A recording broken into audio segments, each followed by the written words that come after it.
So quite a number of you ask, what do I use to fertilize my plants to make the garden look so good? And my response usually, more often than not, would be to every plant, there's a different method or means of fertilizing them for them to do well, because they're their own individual plants, just like we are our own individual human beings. And so this morning, I'm going to show you how I fertilize my squashes and watermelons and cucumbers. Those three plants I treat the same. So I'm going to share with you how I do that, and so your garden can explode just like mine is. My name is Marie, and this is our container garden where currently we grow all of our food, fresh fruits and vegetables that we eat at home. And by now, you know, if you've been following me, that I utilize free, homemade, organic material to fertilize everything that you see growing in my garden. Now, this in my hand, this is wood ash, and this is from our coal stove that we use to cook our meals. So we like to cook like curry goat and rundown and soups. Those stuff we like to cook on a coal stove. Now we do not waste the ash. We save this and we use it in our garden for our squashes, cucumbers, and watermelon. All I do, you can either sprinkle this onto the surface of the soil, you can mix it into the soil, or you can mix it into a tea and use it to water. I do all of those, but this morning I'm going to show you another way that works really quick and effective. So in my bucket here, I have composted material that we made ourselves at home in here, and inside of there I also have charcoal and horse manure. Yes, horse manure is in this one. And what I do is I combine the ash with the composted material.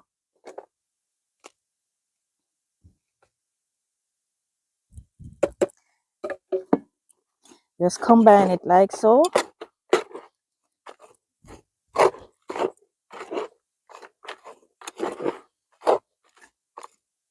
And now we have a rich, very rich composted soil that we're going to just top dress the cucumber container with. This is another part of that set of 3 tools that I showed you in previous videos. I'll link in the description, guys. These are really sturdy. I'll just drop a link in the description for your ease of shopping. Look, the video is not sponsored, it's just something that I like to use. No, this is just one part of the treatment that I give to the plants. I have second thing that I do that I'm going to show you once I've finished top dress these.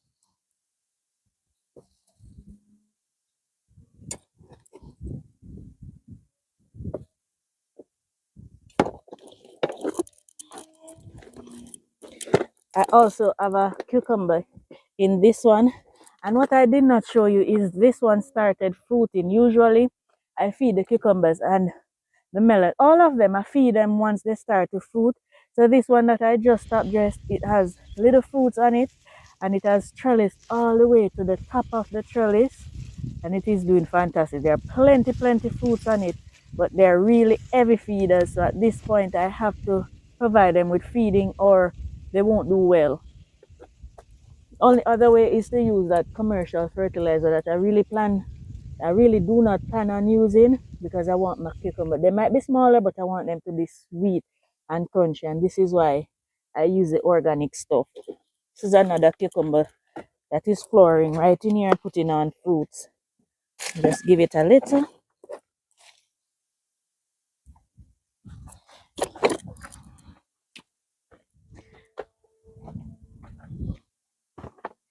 This is my yellow crooked neck squash, and it is doing fantastic. Now why I feed them with the additional, because usually, you know, I just top dress with my composted animal manure. Why we add the ash, the wood ash to the soil is to provide them with some more potassium. Squashes need a lot of potassium to develop their fruits. And so while the manure provide a lot of nitrogen to give them nice, big, pretty, healthy leaves to feed the plant, they need potassium to develop the fruit. And that is why we add the wood ash. It is free and it is very, very good fertilizer. So we top dress with this as well. And then I'm going to supercharge this with another ingredient. So please stay tuned to the end of the video. Guys, please like and share the videos, because I know if it is benefiting you, there is somebody who is not seeing the video that needs the benefit also. This crooked neck squash is doing fantastic. There are so many fruits on there. Some I wouldn't even attempt to count them. There's so many on there, and it has both male and female flowers. So I help them to pollinate. I help to pollinate them as well, but they should do fine on their own because it has both male and female flowers on it. But just in case, let me show you how I help to pollinate my squashes. Let me bring you a little closer. So on your squash plants, you're going to see two types of flowers. This one that is attached to the little fruit, that is the female flower. And then we have some more here. There is no fruit attached. That is the male flower. Inside, the little sex organs are also different. This one kind of look like a little flower inside, and then this male flower that I'm going to use to pollinate as a little, let me show you it. It looks like a human genitalia. Well, both of them kind of do. This can be eaten. You can fry this into a chips and eat it, or put it in your stir fries. I really have too many things in the garden to eat that, but it can be eaten. Now, this is what the male flower, the little sex organ, looks like. And on that little thing, it has a lot of pollen dust. All I do is to just spread those pollen dust onto the female flower on the inside. Rub it all around. Usually insects will go into this one. The dust will collect on their bodies and then they'll crawl into the female, and that's how it is pollinated naturally. But if you don't have a lot of insects, you don't have bees and so on, if you're growing in a enclosed area, say for example you have netting over it, this is how you can help to pollinate your squashes to ensure that you get fruits. Please let me know if that was helpful. All right, let's move on, because we have our watermelons and I have another squash over here that we need to, and then get to our other fertilizing method. And you can just leave the male in there, just like so. This is a little honey nut squash. It has no male flowers on it. I can use the same flower from that one to pollinate, and I did. And so we might get a squash right here.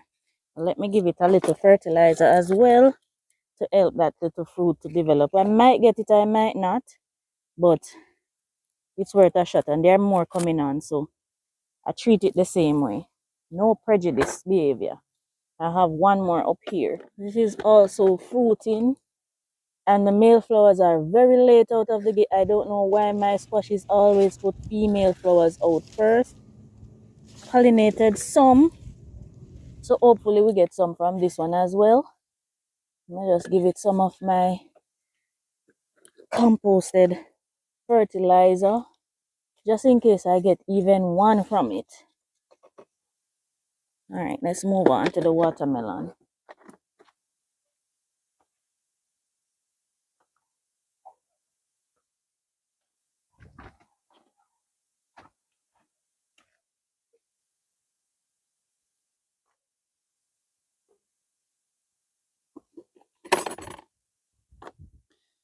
So right here I have a watermelon that is doing fantastic, and on it there are blossoms coming on, and that is when I usually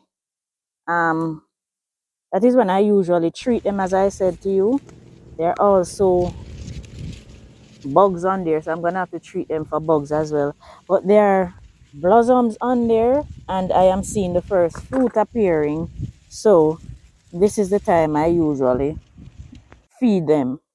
So let me, and I mulch this one already, so I'm gonna have to pull the mulch back away from the soil a little and then pull it back over, because it is a heavy feed as well. As you would imagine, watermelons are huge juicy fruits, so it needs moisture. So I'm gonna pull this back and place the compost in there along with the wood ash. This they do so well. I need to plant some pumpkin because this is one of the things. Growing up, our parents used to pile wood, burn it, and then when it cools, we plant the pumpkin seeds in there and never fertilize it after that. So the charcoal that is remaining in that location and the wood that holds all the nutrients that the plant need for its entire life. We never fertilize pumpkin. After doing that, in the country produces huge pumpkins. And so I need to start practicing that principle again. We did it when we just got the property to purchase, but for some reason, I don't know why we stopped. So we need to start doing that again. And then just pull the mulch back over that rich soil. I have one here as well. I do the same thing. Just pull the mulch back. Put my fertilizer in. This is planted in with the kneesberry. And kneesberry plant is putting on branches. This might help it out too, you never know. I'm gonna do a second video on how I take care of the pest on these, so please stay tuned for that. That's gonna come up shortly because I am seeing pest on them. Can't work. All right, I have one more over this side. Is that so? Yeah, one more. All of them seem to be producing. That's good. They were all planted at the same time anyhow. I'm removing weeds as well because we don't want to feed the weeds. We want to feed our watermelon. And this is planted with a lime tree. They're both doing fantastic. Thing is, when you companion plant like this, to make use of your space, you have to feed twice as much.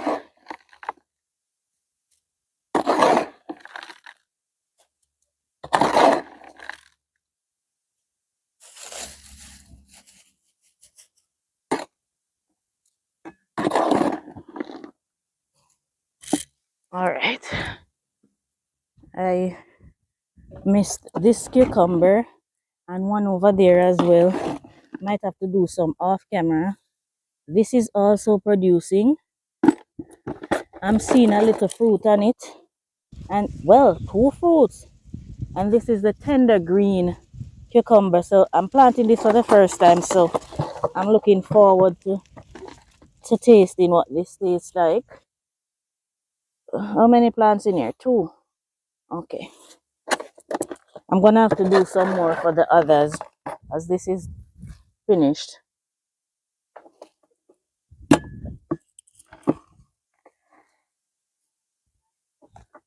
Now for the magic ingredient. This is my banana tea, and over here I have compost tea and I have manure tea as well. But for the squashes, the banana tea is critical for the same reason. Then those type of plants, they need a lot of potassium to develop their fruits. Now banana tea has several other nutrients, as I shared with you in a previous video where I focus mainly on the banana tea. So if you've not seen that one, please check it out, or I'll link it in the description for you. But this we made together with ripe banana peels, added it to water, and I have this. This has been soaking here for more than 2 weeks, but it can be used after 7 days. It can be used. So now I know some of you said you made it and There are worms in there. I've never seen worms in my banana tea. The thing is, once there is space for flies to get in, they'll lay their eggs in there, and that is how you get the worms. So you want to cover it so that it has access to air. You need oxygen in there for those microbes to remain alive and work, but try and cover it so fly can't get in there, and netting or something so the flies won't get inside of your banana tea.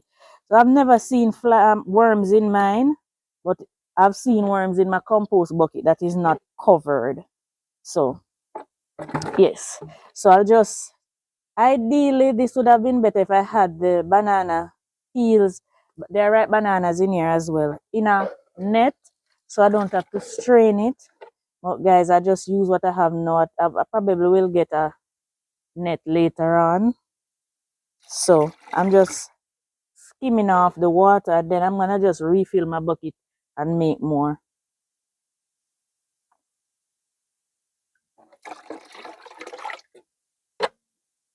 Now this is really strong, so I don't need a lot. And it does not smell as bad as the compost tea or the manure tea. Those have a really strong odor. This does not. Because I'm right here and I'm not smelling it. But those, you would smell it through the screen if I open those two. All right, so let's get back to the plants. Now this is really concentrated, so I'm going to pour it on the soil. And the reason why I did not dilute it, usually I would dilute it, it's because I'm going to water them in right after I'm done with the video. So you just need a little, pour it onto the soil, not onto the plant, and then water it in. But if you're not going to be watering, dilute it 1 to 10.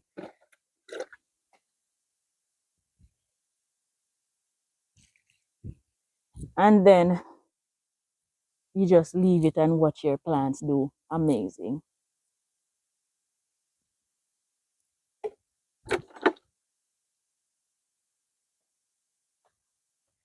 Forgot about this one. There's a cucumber growing in here as well, like my dashings. And it is also producing. So let me feed it. You know what? Let me feed my tomato too, because I see fruits on there. This is the best fertilizer for tomatoes. The best. I'm going to have to go back for some because I didn't plan on fertilizing my tomatoes. But they're producing. Seeing some fruits right there. Awesome.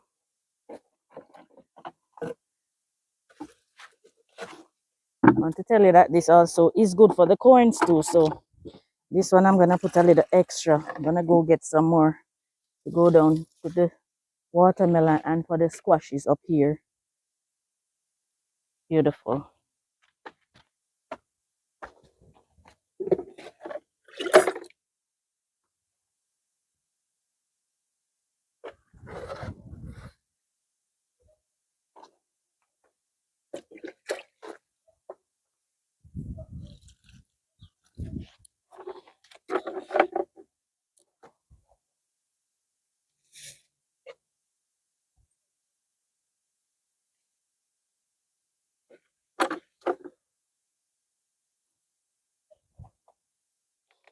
This bean right here, looking a bit yellow too. I think this is a yard long bean, so why not? Why not? I need to put it on something. The running bean. Need to get it up on something.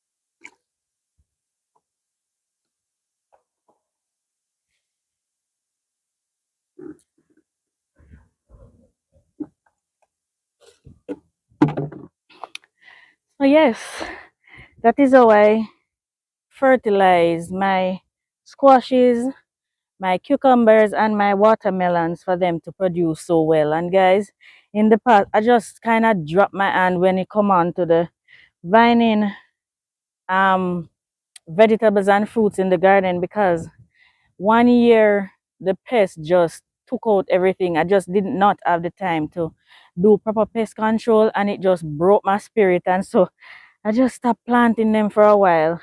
But when I used to plant them, guys, they did absolutely fantastic. Huge watermelons and massive, massive cucumber harvest. And not to mention the pumpkins. One time we harvested a whole wheelbarrow of pumpkin, and that was the only thing that we sold out of our garden. Well, Gary sold them for us, made quite a bit of money off of it. It was a lot of pumpkin, and we gave away so many and had so much more left. And so he said, take them to him and he would sell them for us. And we got a good money from it. So we've done extremely well with these. And it's just the natural ingredients from home that I use.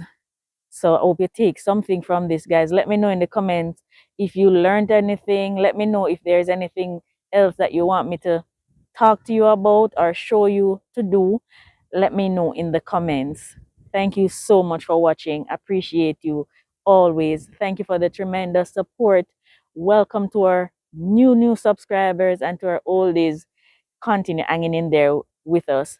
We appreciate you all. To my members, thank you for the contribution. For those of you who offer super thanks under the videos, thank you. And for those of you who offered super chat on the lives, thank you, guys. I appreciate it. All of those contributions will be put towards our giveaway coming up the end of April. And I hope to see you all out. Come out and just meet and have a good time and share seeds with each other. You can come and share with your fellow gardeners as well.